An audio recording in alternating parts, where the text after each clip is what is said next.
Hello viewers, welcome to my new blog. আমি ভগবানচরে যাচ্ছি। আপনারা যদি কেউ ভগবানচরে যেতে চান তাহলে আপনারা কিভাবে যাবেন সেটাই বলছি। যে আপনারা প্রথমে মানিকগঞ্জের যে কোনো প্রান্ত থেকে চলে আসবেন বেধাঘাটে। বেধাঘাট হতে আপনারা চলে আসবেন আন্ধারমানিক ঘাট, হরিরামপুর।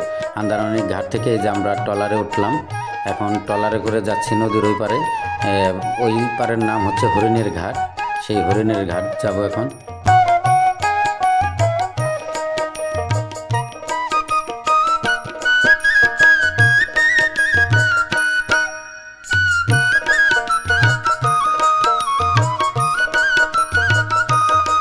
এই হরিণের ঘাট, আমরা এখন হরিণের ঘাটে নামবো। হরিণের ঘাটে নামার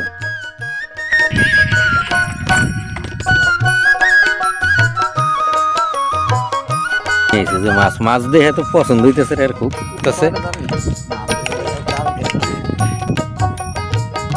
এই যে এটা হরিরামপুরের রোদের পছন্দ তাপ, রোদের পছন্দ তাপ। এই যে একটা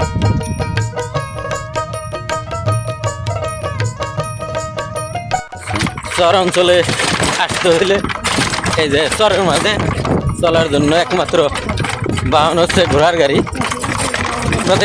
কাকু, ওই যে এর নাম কি? আমরা যে বাজারে দেখতেছি পাটগ্রাম বাজার, হ্যাঁ? এখন আমরা হরিণের ঘাট থেকে পাটগ্রাম বাজারে যাইতেছি।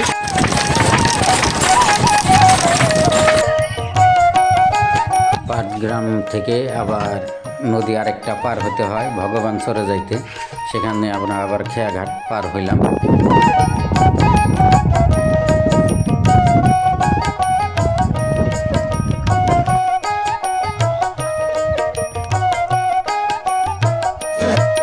তারপরে আমরা চলে আসলাম ভগবানচর বাজারে। বাজারে একবারে পদ্মা নদীর টাটকা মাছ এখানে পাওয়া যায়।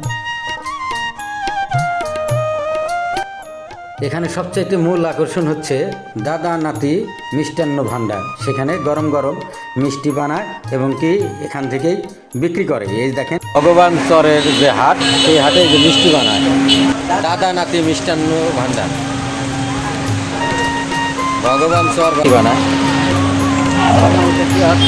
আমরা মিষ্টি খাইতেছি একবারে নরম। এই যে পিওর মিষ্টি, সবে মাত্র চুলের থেকে উঠাই দিল। এই যে চুলার থেকে সবে মাত্র উঠাইছে মিষ্টি। কি অবস্থা? নদীতে ভাঙ্গা একবার আমাকে শেষ করে ফেলাই। আমাকে মনে করেন যত আবাদি জমি টমি ছিল সব নদীতে বিলীন হয়ে গেছে। এখন মনে করেন আমরা তো অসহায় হয়ে গেছি। ঠিক আছে।